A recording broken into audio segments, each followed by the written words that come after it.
사사기 제3장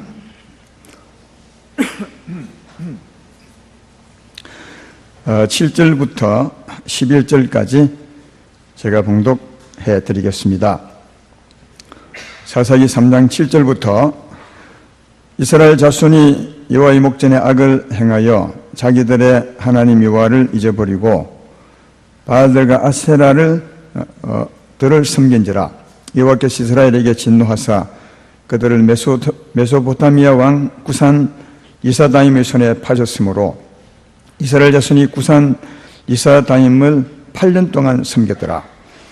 이스라엘 자손이 여호와께 부르짖음에 여호와께서 이스라엘 자손을 위하여 한 구원자를 세워 그들을 구원하게 하시니 그는 곧 갈렙의 아우 그낫의 아들 온니엘이라. 여호와의 영이 그에게 임하셨으므로 그가 이스라엘의 사사가 되어 나가서 싸울 때에 여호와께서 메소포타미아 왕 구산 리사다임을 그의 손에 넘겨주심에 온니엘의 손이 구산 리사다임을 이기니라. 그 땅이 평온한 지 40년에 그낫의 아들 온니엘이 죽었더라. 아멘. 오늘 전할 말씀의 제목은 그의 백성을 위하여 구원자를 세우셨다, 이런 제목으로 말씀을 생각하겠습니다. 오늘 본문은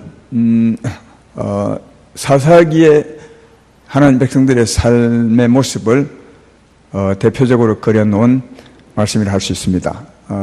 그렇다면 이건 또 오늘날 우리의 삶에 대한 모습이기도 합니다. 그리고 하나님께서 그 백성을 사랑하사 어떻게 구원하시는지 그 원칙과도 같은 말씀도 오늘 말씀에서 볼 수가 있습니다. 오늘 말씀을 제가 대강 말씀드려 볼 테니까 그런 사실들을 한번 이해해 보시길 바랍니다. 이스라엘 백성들이 자기 조상, 자기 부모님들이 하나님을 잘 섬길 때는 그 후손들도 하나님을 잘 섬겨서 하나님으로 말미암아 평안의 복을 누리며 살았는데, 그 조상들이 죽었고 난 후에 또 하나님을 알았던 사사가 죽고 난 후에는 그들이 속히 하나님을 떠나서 악을 행하게 되었습니다. 악을 행하며 살아가는 것은 곧 하나님을 등지고 사는 것이고 또 저주를 향해서 가는 것이고 영혼이 죽는 멸망하는 길로 가는 것이기 때문에 사랑의 하나님은 잘못된 것을 바라보고 계시지 않습니다. 하나님은 선한 질투심을 가지시는 분이셔서 그 백성들에게 반드시 어려움을 줍니다. 오늘 본문에는 구산 리사다임에게 이스라엘 백성을 붙였더니 8년 동안 고생을 했다고 그렇게 기록하고 있습니다. 하나님이 8년 동안 고생을 시킨 거죠. 하나님을 떠났던 백성들을 하여금 돌아오게 하기 위해서 8년 동안, 그러니까 8년 동안 고생을 시켰으나 8년 동안 안 돌아왔다는 그런 말씀도 되겠습니다.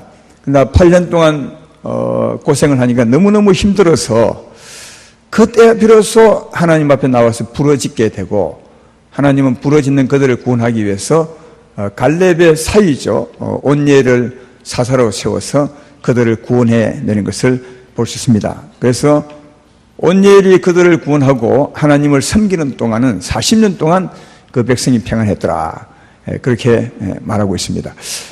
사사기 원칙 중에서 또 하나의 원칙이 있는 것은 하나님이 그 백성을 구원하기 위해서 사사를 세우시면 반드시 이기더라는 거예요. 여러분 사사기를 주의해서 보시고 또 성경을 자세히 보면 하나님이 그 백성을 구원하기 위해서 주의 종을 세우거나 사사를 세우면 한 번도 진 적이 없습니다. 왜냐하면 하나님이 구원하시려고 세우기 때문에 반드시 그 손에 붙여서 이김을 주는 것을 발견해 볼 수 있습니다. 오늘 하나님이 사사를 세워서 이기셨는데 사사는 또한 누구 위해서 세우느냐, 또 언제 세우셨느냐 하는 것을 아는 것도 필요합니다. 오늘 본문에 보면 9절에 보면 누구 위해서 세우셨는지 또 언제 세우셨는지 알 수 있습니다. 9절을 한번 볼까요? 이스라엘 자손이 여호와께 부르짖음에 여호와께서 이스라엘 자손을 위하여 한 구원자를 구원자를 세워 그들을 구원하게 하시니 그는 곧 갈렙의 아우 그낫의 아들 온니엘이라, 그렇게 기록하고 있습니다. 사사는 누구를 위해 세우셨다고요? 이스라엘 백성을 위해 세우셨다. 그렇게 말합니다. 이스라엘 백성들이 부르짖을 때 그들을 위해서 사사를 세우셨다. 그렇게 말씀합니다. 오늘 본문 뒤에도 이와 비슷한 상황이 벌어집니다. 이 온엘이 죽고 난 후에 다시 이스라엘 백성들이 하나님을 따라 악을 행하게 될 때 하나님은 그들을 누구에게 또 붙이느냐 하면 모압 왕 에글론에게 붙여서 무려 18년 동안 고생을 하게 합니다. 오늘 본문에는 8년인데 그 뒤에는 하나님 떠날 때 18년 동안 고생하게 합니다. 그때 또 너무 힘드니까 하나님 앞에 기도하게 되고 하나님은 누구를 세우셨냐 하면 한 구원자를 세우셨는데 에훗을 세우셨습니다. 그때도 이렇게 말합니다. 15절을 한번 보십시오. 오늘 본문 뒤에 15절을 보면 이스라엘 자손이 여호와께 부르짖음에 여호와께서 그들을 위하여 한 구원자를 세우셨으니 그는 곧 베냐민 사람 게라의 아들 왼손잡이 에훗이라. 그렇게 기록하고 있습니다. 여기 아주 분명히 기록하죠. 앞에 9절에도 그렇게 기록하지만 15절에도 이스라엘 자손이 여호와께 부르짖으며 여호와께서 그들을 위해서 한 구원자를 세우셨으니 그렇게 말합니다. 이스라엘 백성을 위해서 세우십니다. 특별히 부르짖는 그들을 위해서 세우셨다고 말씀합니다. 또 에훗이 죽고 난 후에도 또 이스라엘 백성이 즉시 하나님을 떠나게 됩니다. 참 신기합니다. 믿던 조상이 죽으면 그 후손들이 하나님을 떠나게 되고 또 사사가 죽으면 또 즉시 그들이 하나님을 떠나서 악을 행하는 것을 볼 수가 있는데 또 에훗이 죽고 난 후에 또 떠나게 됩니다. 그래서 하나님은 그들을 누구에 붙이냐 하면 4장 2절에 보면 가나안 왕 야빈의 손에 그들을 붙입니다. 이 야빈은 아주 강하고 무서운 왕이었습니다. 이 왕에게 붙였더니 12년 동안을 고생하게 됩니다. 또 너무 힘드니까 하나님 앞에 기도하게 되고 그래서 하나님이 누구를 세우느냐? 드보라를 세우셨어요. 이 드보라는 여자 선지자였습니다. 그래서 드보라를 세워서 구원하게 되는데 그때도 하나님이 이스라엘 백성을 위해서 드보라를 세우셨다는 것을 잘 발견해 볼 수가 있습니다. 여기에서 쭉 우리가 보셨지만 하나님은 사사를 세울 때 주의 종을 세울 때 주의 종을 위한 것이 아니라 그 백성을 위해서 세우셨다 하는 것을 알 수가 있죠. 근데 언제 세우느냐? 그 백성이 너무 힘들어서 하나님 앞에 구원을 소망하며 부르짖을 때 그때 하나님이 그를 위해서 사사를 세우셨다 하는 겁니다. 정리하면 이렇습니다. 이 백성들이 적에게 붙여질 때 너무너무 힘드니까 그 어려운 것 때문에 하나님께 나와서 회개하고 부르짖게 될 때 하나님은 사사를 세워서 그들을 그 고통에서 건져내셨다 하는 겁니다. 이것을 보면 사사를 세워서 하나님이 늘 이김을 주셨는데 그 사사의 이김은 무엇에 달렸느냐 하면 백성들이 돌아와서 부르짖음에 달려 있다는 것을 알 수 있습니다. 여러분, 교회의 승리가 주의 종에게 있는 것이 아니라 그들이 돌아와서 하나님에게 부르짖을 때 하나님이 승리를 주셨다 하는 겁니다. 만약 이들이 돌아오지 아니했다면 그리고 부르짖지 아니했다면 하나님이 사사를 세울 리가 없습니다. 오히려 더 어려움을 더 붙이겠죠. 더 오랫동안 어려움을 주고 더 강한 어려움을 줄 것입니다. 왜? 돌아오게 하시려고요. 이것만 봐도 사사를 세우신 것은 그들이 너무 힘들어서 부르짖었기 때문에 사사를 세워서 승리를 주신 것을 볼 수가 있다 하는 겁니다.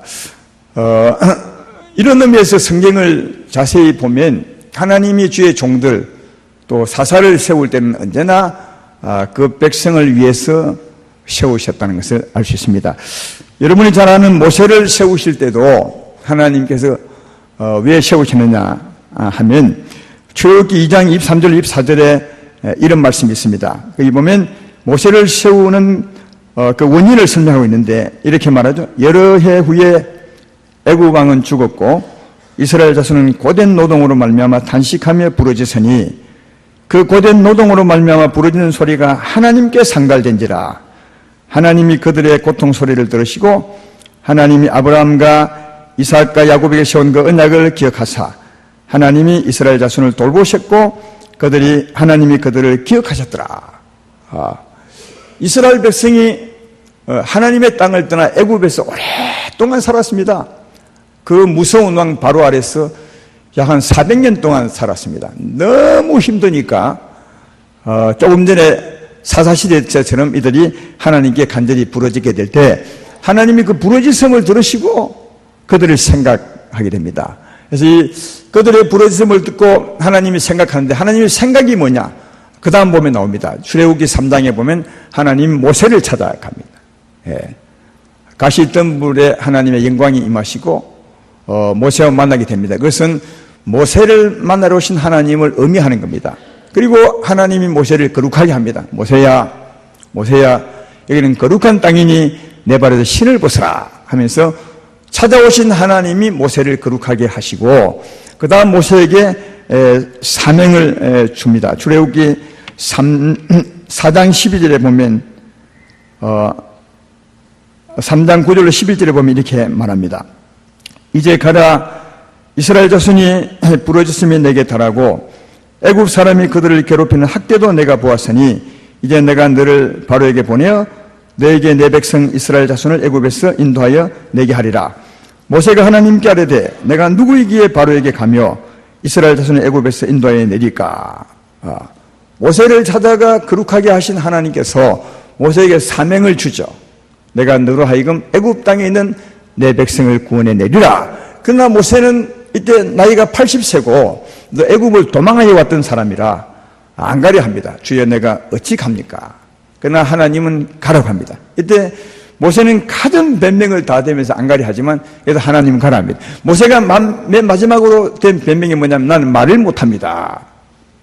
그때 하나님이 내가 내 말을 네 입에 담아줄 것이다. 그렇게 말합니다. 출애굽기 4장 12절에 그 말씀하죠. 이제 가라.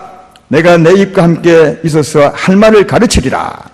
그렇게 말합니다. 말을 못해서 못 간다고 하는 모세에게 내가 입에 말을 담아줄 테니까 가라. 이제 할 말이 없죠. 이런 모세에게 다시 출애굽기 4장 17절에 보면 능력의 지팡이를 주죠. 너는 이 지팡이를 손에 잡고 이것으로 이적을 행할지니라. 여러분 모세를 세우신 것은 그 백성이 부르짖었기 때문이에요. 하나님 이 고통이 너무너무 힘듭니다. 여기서 우리를 구원하여 주십시오. 이렇게 주께 나와 부르짖을 때 하나님이 누구를 세우느냐? 모세를 세우셨습니다. 그러니까 여러분 주의 종 모세는 모세를 위해서 세운 것이 아니라 백성을 위해서 세우셨다는 사실을 꼭 기억하십니다. 오늘 본문에도 이스라엘 백성을 위해서 사사를 세우셨으니 그 백성을 위해서 종을 세우셨으니 그렇게 말씀하고 모세를 세울 때도 이스라엘 백성을 위해서 모세를 세워서 가라 했던 것을 볼 수 있고 또 한 가지 더 볼 것은 모세에게 하나님이 임하사 그를 거룩하게 하죠. 성령의 불이 모세에게 임하셨습니다. 아까도 말했지만 떨기나무에 임한 것은 모세에게 임한 것이나 같습니다. 요즘 성령이 우리에게 임하신 거나 같은 거죠. 그에게 임하사 모세를 거룩하게 합니다. 새롭게 만듭니다.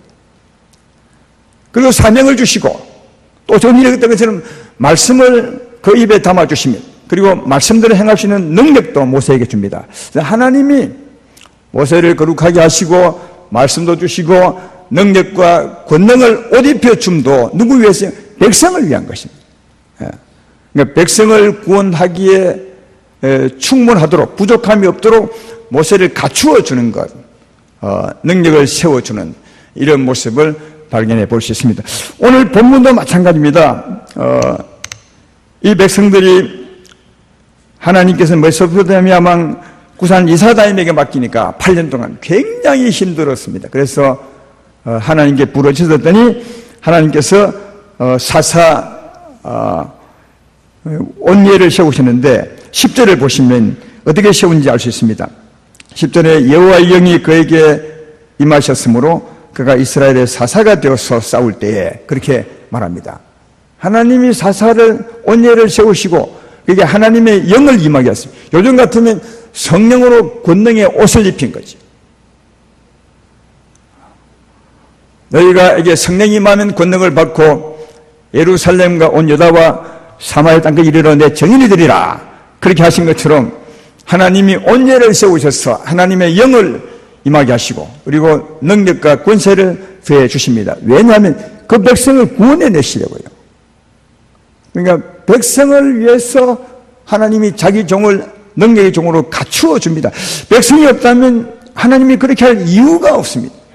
백성을 위해서 모세를 갖추어 준 것처럼 또 백성을 위해서 온예를 갖추어 주셔서 능력의 종으로 세우시는 것을 잘 발견해 볼 수가 있습니다. 그리고 또 하나 있습니다. 하나님이 자기 종을 백성을 위해서 능력의 종으로 갖추어 세우셨는데 그 종을 사용하실 때도 사용하실 때 능력의 종으로 쓰느냐 아니면 좀 적은 능력으로 쓰느냐, 다시 말하면 하나님의 역사의 크고 작음도 누구에 달리냐? 백성에 달려 있습니다. 예수님은 늘 은혜를 베풀 때 하신 말씀이 있습니다. 내 믿음대로 되라. 이 말씀은 우리에게 진짜 은혜가 됩니다. 하나님 뜻대로 되는 것이 아니라 우리 뜻대로 된다는 거예요. 우리가 믿으면 하나님의 어마어마한 은혜와 능력을 우리 얻어서 우리 것으로 사용할 수 있습니다. 하나님은 언제나 우리에게 말씀하실 때, 은혜를 베풀어 주실 때, 우리를 치료하실 때, 우리에게 생명의 말씀을 주실 때, 그때 늘 하시는 말씀이 네 믿음대로 되라. 그렇게 말씀했습니다. 그 말은 하나님의 역사는 하나님께 있는 것이 아니라 믿는 백성에게 있다는 사실을 알 수 있는 거죠. 성경을 여러분 보시면 하나님이 쌓은 곳이 정말 굉장히 많습니다. 하나님의 역사가 엄청 많습니다. 아니, 성경책 자체가 하나님의 역사를 기록한 것입니다. 그런데 하나님의 역사는 언제나 똑같은 것이 아닙니다.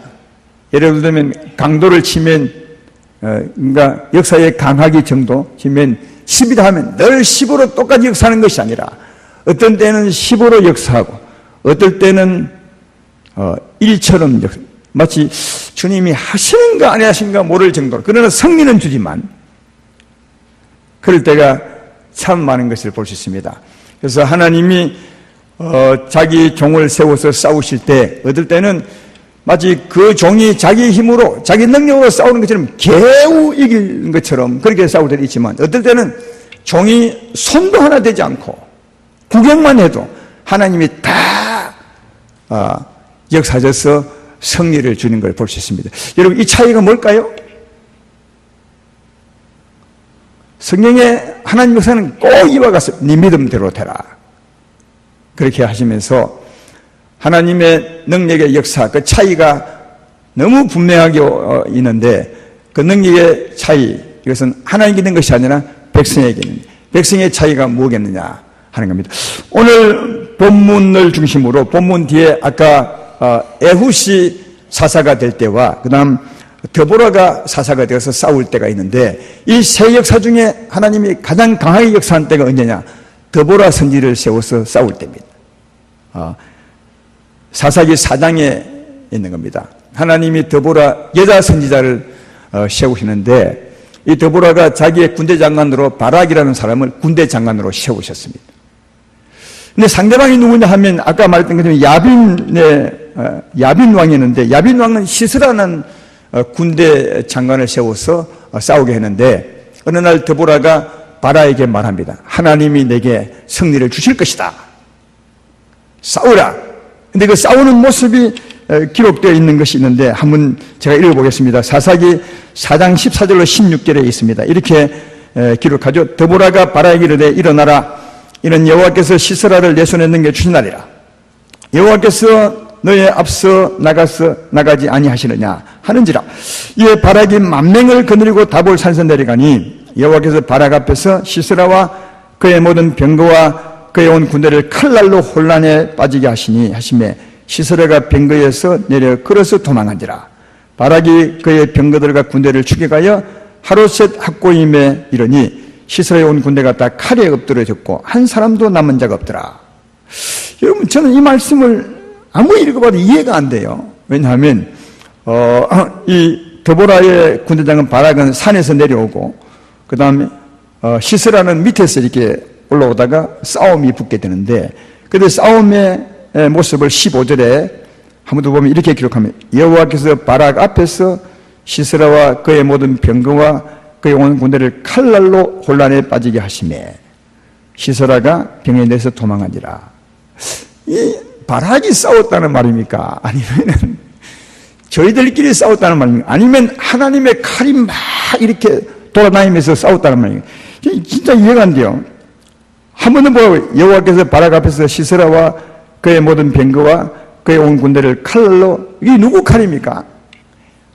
하나님의 칼이죠. 그러니까 이 전쟁에서는 바락이 싸우지 않았습니다. 하나님이 다 싸우셨습니다. 바락이 내려와 보니까 이 칼이 전부 다 시스라의 군대를 죽였습니다. 시스라만 도망가게 되고 나중에 시스라도 어떤 여인에게 잡혀서 죽게 되는 것을 볼 수 있습니다. 여러분, 굉장한 역사가 있었습니다. 하나님의 역사. 바락 군대는 손도 안 써도 될 만큼 하나님의 칼이 이 이스라엘 백성의 적들을 물리쳤습니다.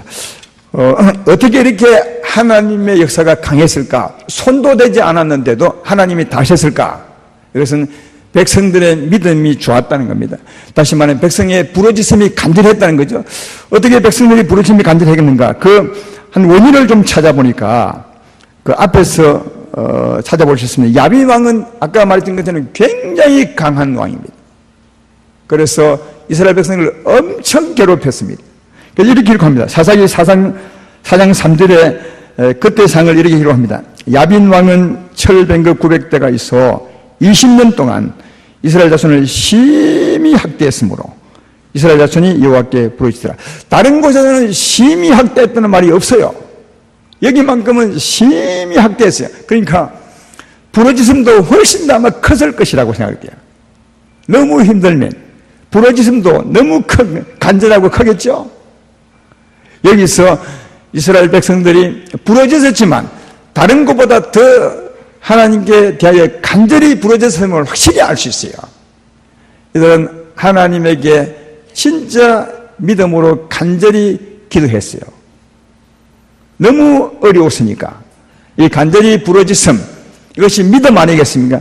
이 믿음에 하나님이 아주 강하게 역사해서 네 믿음대로 될 자다 했던 것처럼 아예 이스라엘 백성이 싸우지도 않고 하나님의 칼이 그들을 물리쳤던 것을 볼 수가 있습니다. 이것처럼 하나님은 주의 세우신 사자 주의 종을 세우시는데 그를 사용하실 때도 누구요? 백성의 믿음과 부르짖음 따라서 역사하더라는 거예요. 주의 종은 종일 뿐입니다. 이걸 보면. 이거는 개인을 향한 역사도 마찬가지입니다. 여러분, 사람 중에서 하나님의 능력을 가장 강하게 받으신 분, 가장 강한 주의 종이 누구였겠습니까? 우리 역사상요? 예수님이시겠죠. 예수님보다 더 강한 자가 어디 있겠습니까? 그건 하나님의 아들이신, 하나님이 사람 되신 분이 믿으면 아멘 합시다. 하나님이 사람 되 하나님이십니다. 그보다 강한 능력의 소유자가 없을 것이고 그보다 강한 권세자가 어디 있겠습니까? 그건 바로 하나님의 권세를 가졌는데, 그러나 하나님의 권세를 가졌어도 그 권세가 힘을 못 쓸 때가 있었습니다. 제가 한 군데 읽어보겠습니다. 마가복음 6장 4절 6절에 예수의 사역에 대해서 이렇게 기록한 말씀이 있습니다. 예수께서 그들에게 이르시되 선지자가 자기 고향과 자기의 친척과 자기 집 외에는 존경을 받지 못함이 없느니라 하시며 거기서는 아무 권능도 행하실 수 없고 다만 소수의 병자에게 안수하여 고치질 뿐이었고 그들이 믿지 않음을 이상히 여겼더라. 이에 모든 촌에 두루 다니시며 가르치시더라. 그렇게 합니다. 아까 말했지만 예수님은 하나님이 사는 때문이니까 하나님이십니다. 천지를 창조하신 분이시고 갈릴리 바다 그 큰 바람을 잠잠게 하시고 파도를 잠잠게 하는 분이시고 죽은 자를 살리신 분이시고 말씀 한마디로 무화과 나무를 마르게 하신 분이시고 안전벨을 일으키고 문둥병이를 깨끗이 하신 그분인데 대단한 능력의 소유자인데 자기 고향에 갔을만큼은 별일을 못했습니다. 왜 고향에서는 별일을 못했겠어요? 생각해보면 금방 이해되죠. 고향 사람들은 예수님 볼 때 동네 아저씨거나 동네 형님이거나 아니면 동생이거나 이웃집 사람입니다. 그러니까 예수님을 하나님의 아들로 인정하지 않았습니다. 인정하지 않았으니 간절한 소망도 없는 겁니다. 믿음과 소망, 간절한 부르짖음은 믿음에서 나오는 건데 어떻게 예수님을 믿지도 않은데 그에게 부르짖음이 나오겠습니까? 그 동네에서는 전혀 부르짖지 않았어요. 예수님께 대한 믿음의 소망을 갖지 않았습니다. 그래서 그 동네는 능력이 그렇게 많은 예수님도 아무 일을 별일을 못했다는 거예요. 그러니까 주의 종이 능력이 많으면 다 할 것 같지만 절대로 주의 종에게 있는 것이 아니라 백성에게 있다는 사실을. 하나님이 사사와 주의 종은 백성을 위해 세우는 것이고 백성을 위해 능력을 갖추시는 것이고 백성의 믿음 따라 역사할 때 사용하시는 분이지 백성에 달린 것을 너무 우리에게 잘 말해주고 있습니다. 저도 이런 사역을 많이 해봅니다. 금요일 날 기도도 해주고 또 오늘 예배 후에 아마 기도할 것입니다. 보면 많은 사람, 많은 경우를 기도했는데 전혀 잘합니다. 어떤 사람은 옆에만 가도 하나님 역사합니다. 막 넘어지기도 하고 그에게 참 자유가 임하기도 하고 어떤 사람은 손을 내는데 아무리 기도해도 안 됩니다. 이 차이가 뭘까요? 하나님은 똑같은데 나도 똑같은데 여기서 그 해답을 찾을 수 있습니다. 하나님은 주의 종을 백성을 위해 세운 겁니다. 백성의 부르짖음 따라 하나님이 종을 쓰는 겁니다.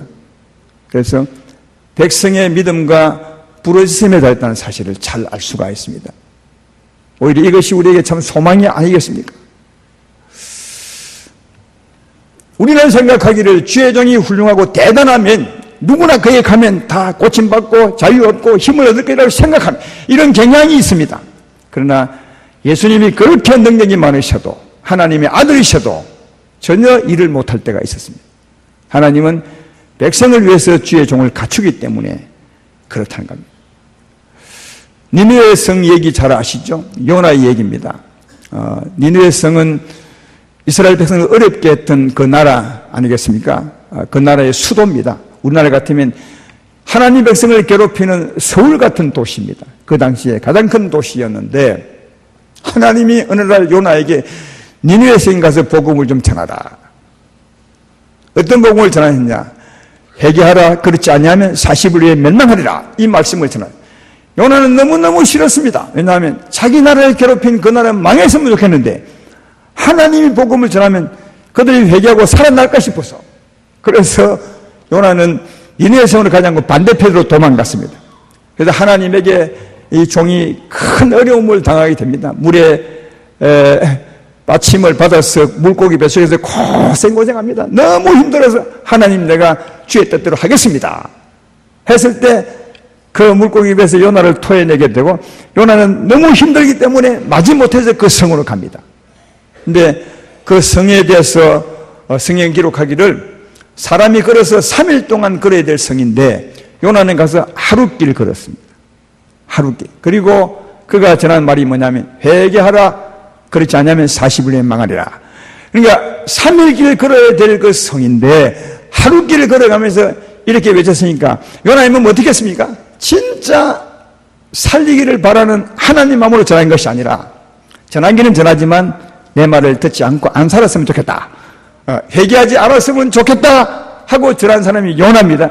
요나서에 보면 확실히 그게 나와 있습니다. 요나는 말씀을 전했지만 말씀대로 이 백성이 회개하고 살기를 원치 않고 아예 듣지 말고 안 살았으면 좋겠다.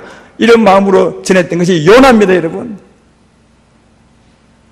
그런데요, 아주 놀라운 일이 있습니다. 요나가 그렇게 내 말을 듣지 말고 이 말대로 회개하지 않기를 바람으로 전했는데도 그러나 요나 입에서 나온 말은 말입니다. 하나님이 쓰는 종의 말입니다. 그랬더니 어떤 일이 있으냐? 그 나라에 높고 천한 사람을 막론하고 나이를 막론하고 모든 사람이 굵은 베옷을 입고 죄를 뒤집어 쓰고 회개했습니다. 이 회개 소식이 왕에게 들리고 왕도 자기 왕복을 벗고 굵은 베옷을 입고 회개했습니다. 그래서 왕도 회개하는 것을 보고 어떻게 했느냐? 이렇게 하면 울려야 여유가 있더라고요. 어떻게 했느냐? 대신들이 오늘날에 조서를 내립니다. 어떻게 내리냐면 우리나라 사람들은 물론이거니와 어린 나이도 어른도 전부 베옷을 입고 회개할 뿐 아니라 짐승도 베옷을 입히고 금식하라. 여러분 성경에 보면 짐승에 베옷을 입혀서 밥 주지 않은 데가 이 요나서밖에 없습니다. 짐승도 베옷을 입고 사람 때문에 금식하고 아이들도 베옷 입고 금식하고 모든 나라 백성이 베옷 입고 금식했습니다. 누구 말로요? 요나가 덤성덤성한 그 말 때문에. 그러니까 사랑하는 여러분, 요나는 진짜 별 볼 일 없는 종이었지만 하나님이 엄청나게 크게 역사합니다. 왜요? 그 백성들이 하나님을 굉장하고 사모함이 있었기 때문이요. 그러니까 그 백성들 때문이요. 하나님의 강한 역사는 그 종 때문이 아니에요. 그래서 종은 종대로 쓰지요. 왜? 그 말이 필요하니까요. 여러분 이것을 보면 다시 말씀하거니와 부흥은 종에게 있는 것이 아닙니다. 부흥은 백성들의 사모함과 그 부르짖음에 있습니다. 여러분에게, 여러분 가정에 하나님의 역사는 종에게 있는 것이 아니라 여러분에게 있습니다. 여러분 개인으로 또 가족이 정말 하나님을 사모한다면 하나님 여러분 믿음대로 역사합니다. 하나님은 여러분의 믿음을 보고 종을 사용하는 것입니다. 내 믿음대로 될지어다. 아무리 훌륭하고 큰 종일지라도 예수님 같은 분일지라도 우리가 사모하지 않고 부르짖지 않으면 아무 일이 안 일어납니다.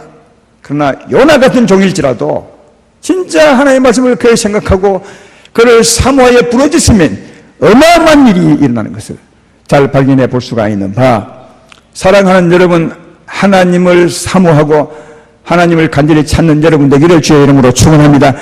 우리의 부흥의 근간은 하나님의 역사입니다. 하나님이 역사하면 우리 심령이 살아납니다. 회개하고 새롭게 되면 우리 영혼이 살아나며 힘을 얻습니다. 그리고 이 힘을 얻으면 영혼이 살면 전도도 하고 또 교회 숫자도 늘게 되는 겁니다. 그러니까 진짜 부흥은 영혼의 부흥입니다. 하나님의 역사, 우리 영혼의 부흥입니다. 그래서 우리 부흥이 할 때마다 어떤 말씀입니까? 심령 부흥이 그 말이 맞는 겁니다. 하나님 역사가 부흥의 근간입니다. 근데 하나님 역사는 우리 영혼을 살립니다. 영혼을 새롭게 합니다. 영혼에 힘을 줍니다. 삶의 변화를 일으킵니다. 이 삶의 변화로 말미암아 전도도 하게 되는 것이니까 부흥의 진짜는 영혼이 사는 것인데, 영혼이 사는 것은 하나님의 역사라는 겁니다. 하나님의 역사가 있어야 영혼이 살고 진짜 부흥이 일어나는 것입니다. 내 말 믿으면 아멘 합시다. 이 하나님의 역사는 교회에 달린 겁니다. 하나님의 역사는, 더 강한 역사는 우리 성도들에게 달린 것입니다. 우리 성도인들이 진짜 하나님을 사모함으로 간절히 부르짖으면 하나님 더 강하게 역사하고, 여러분 개인도 마찬가지 더 강하게 역사하게 되어서 그것이 곧 우리의 부흥이라는 사실을 잘 발견해 볼 수 있습니다. 오늘 저는 이런 하나님의 말씀을 통해서 여러분에게 간절히 소망하는 것은 우리가 우리 자신을 진짜 한번 살펴보는 겁니다. 내가 하나님 안에 서 있는 것인지, 내 영혼이 부흥되고 있는 것인지, 내 영혼이 하나님을 떠나 오늘 본문처럼 하나님을 등지고 사는 것은 아닌지, 진짜 우리 자신을 잘 살펴보십시오. 모르겠거든 하나님 앞에 물어보십시오. 하나님을 살아계십니다. 하나님, 나는 나를 잘 모르오나 하나님이 나를 잘 아실 것이온즉 내 모습을 하나님이 아실 것입니다. 내 모습을 발견하게 해주시고 보게 해주시옵소서. 그러면 하나님이 말씀을 통해서 보게 하시든지, 기도 중에 보게 하시든지, 아니면 길을 가다가 보게 하시든지 틀림없이 여러분의 소망대로 여러분을 보게 하게 될 줄로 믿습니다. 그때 우리는 진짜 회개하고 돌아오는 겁니다. 그리고 부러지는 겁니다. 여기서 나를 구원해 달라고, 새롭게 해달라고, 내 영혼을 부흥시켜 달라고 그렇게 할 때 여러분의 간절한 믿음만큼, 믿음으로 간절히 부러지는 만큼 하나님은 역사합니다. 이게 성령입니다. 이게 공의로운 하나님의 역사입니다. 그러므로 나를 보고 간절히 부러지는, 더 간절히 부러지는, 진짜 간절히 부러지는 그런 여러분이 되셔서 하나님의 큰 역사, 임할 수 있도록 하시기를 주의 이름으로 축원합니다. 우리는 어려운 일이 있을 때만 그때 비로소 나와서 부르짖습니다. 여러분, 그때는 이미 늦습니다. 그 어려움에서 벗어나려면 한참 세월이 필요합니다. 부르짖는 고통이 필요합니다. 그래서 좋을 때, 오히려 은혜로울 때 더 간절히 부르짖을 때 하나님은 더 우리를 아름답게 세워주지 않을까 그렇게 생각합니다. 어려울 때도 부르짖으십시오. 아마 더 간절히 부르짖게 되겠죠. 여러분에게 있는 어려움은 무엇입니까? 여러분 개인에게 아니면 가족에게, 우리 교회는 어떤 문제가 있는 것입니까? 그 문제를 주 앞에 내어놓고 간절히 부르짖으면 하나님이 우리의 믿음의 간절함대로 역사하게 될 줄로 믿습니다. 여러분 개인도 마찬가지. 하나님은 정말 살아계셔서 역사하십니다. 하나님은 역사하십니다. 우리 믿음대로 될지어다 하지 않습니까? 오늘 이 말씀을 잘 받으셔서 어떤 소망이 있는지 모르겠지만 더 간절히 부르짖어 보시기를 바랍니다. 2차 전도대회가 이미 선포되었습니다. 7월 달에는 이미 집회가 준비되어 있습니다. 우리 그때까지 한 달쯤 남았는데 그날 하나님을 큰 역사를 생각하면서 간절히 부르짖을 때 우리 교회 부흥도 아마 그렇게 오지 않을까 그렇게 생각합니다. 부흥은 우리에게 달렸습니다. 여러분에게 달렸습니다. 여러분 개인의 부흥도 여러분에게 달렸습니다. 여러분 집안의 흥함도 여러분에게 달렸습니다. 하나님이 계시고 하나님은 우리 믿음대로 은혜를 베풀어 주는 분이신 바 간절히 믿음으로 기도합시다. 간절히 부르짖읍시다. 주께서 우리 부르심대로 은혜를 베풀어 줄 줄로 믿습니다. 이 하나님의 역사, 이거 우리의 희망입니다.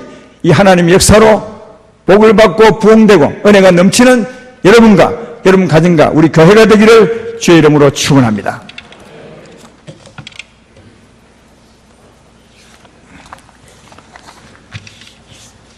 주는